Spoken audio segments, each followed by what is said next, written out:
ஸ்ரீமதே ராமானுஜாய நமஹா. தினமும் வைணவம் என்பதிலே 17வது பகுதி. இன்று சவித்ர மண்டல மத்தியவர்த்தி நாராயண என்பது காயத்ரி மந்திரத்திலே சொல்லப்படுபவதான ஒரு ஸ்லோகம். எம்பெருமான் நாராயணனே சூரிய மண்டலத்திலே நடுநாயகமாக வீற்றிருக்கக்கூடிய நாயகன் என்பது இதனுடைய பொருள். ஆனால் வகுலபூஷண பாஸ்கராய என்ற பதத்திலே சுவாமி நம்மாழ்வாரை விலட்சணமான சூரியனாக காட்டப்படுகின்றது. அதைத்தான் இன்று நாம் அனுபவிக்க இருக்கின்றோம். பொதுவாக சூரியன் வெளியில் இருக்கக்கூடிய இருளை போக்க வல்லவன்.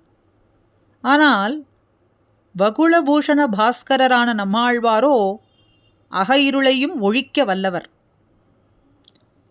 சூரியன் தியேயசதா சவித்ரமண்டலன்னு இப்போ பார்த்தோமே, கேயூரவான் மகரகுண்டலவான் கிரீட்டிஹாரின்னு திவ்யாபரணங்கள் திவ்ய ஆயுதங்கள் சர்வபூஷிதனான நாராயணனை தன்னிடத்திலே கொண்டவன்.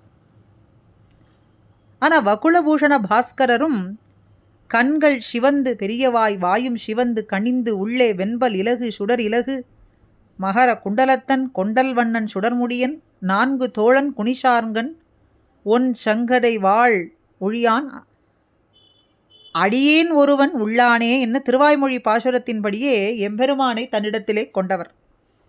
சூரியன் எப்படி கிரீட்டிகாரி மகரகுண்டலவான் கேயூரகான்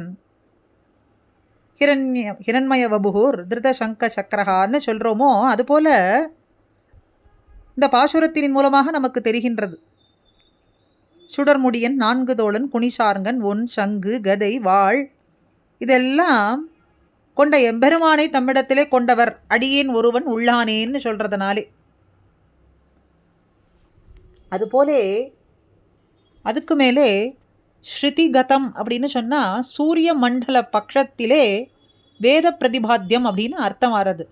திருஷே விஸ்வாசிய சூரியம் அப்படிங்கிற வேத வாக்கியத்தினாலே சொல்லப்படுகின்ற சூரிய மண்டலத்தை அந்தணர்கள்லாம் என்ன செய்கிறார்கள்? 3 வேளையும் சந்தியாவந்தன பிரகரணத்தினாலே வணங்குகின்றார்கள். அதே ஆழ்வார் பட்சத்தில் பார்த்தா ஸ்ருதிங்கிற இந்த அதே சப்தம் காது அப்படின்னு பொருள்.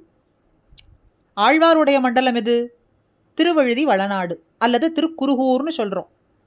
அந்த திருநாமம் யாராவது சொல்ல காதிலே விழுந்த உடனே விப்ரா பாகவதா ஸ்மிருதாகான்னு பாகவதர்கள் அத்தனை பேரும் கைகூப்பி வணங்குவார்களே.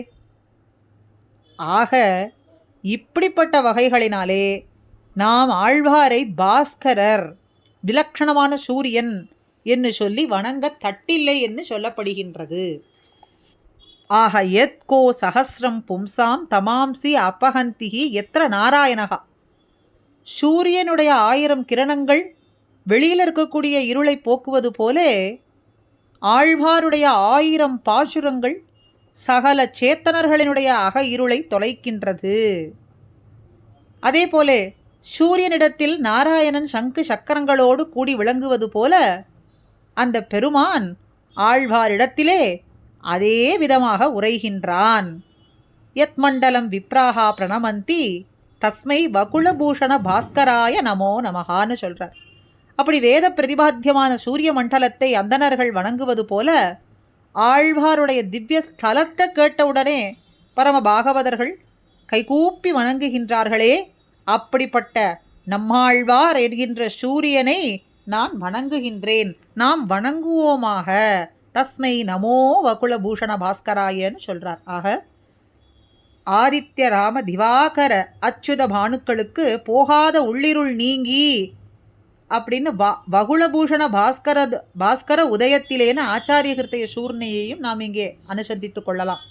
அப்படி உதய இருளாய் இருக்கக்கூடிய நம்மாழ்வார் அவருடைய மண்டலமான திருவழுதி வளநாடுங்கிற நாமத்தை சொன்னாலும் சரி, அவருடைய நாமத்தை சொன்னாலும் சரி, அவர் சாதித்ததான அருளிச் செயல்களை நாம் ஸ்மரித்து கொண்டிருந்தாலும் சரி, வாயால் சொன்னாலும் சரி, நமக்கு அவரே அனுகிரகம் பண்ணி இதை அத்தனையும் சொல்லும்படியும் ஸ்ரவிக்கும்படியும் கேட்கும்படியும் அவரே அனுகிரகம் பண்ண வேண்டும். இப்படி சொல்லக்கூடியவர்களோடு நமக்கு எப்பொழுதும் சம்பந்தமும் அவரே ஏற்படுத்தி கொடுக்க வேண்டும் என்று அவருடைய திருவடிகளிலே நித்தியமும் ஒவ்வொரு பிரதிக்ஷணமும் பிரார்த்தித்திருப்போமாக. ஸ்ரீமதே ராமானுஜாய நமஹா.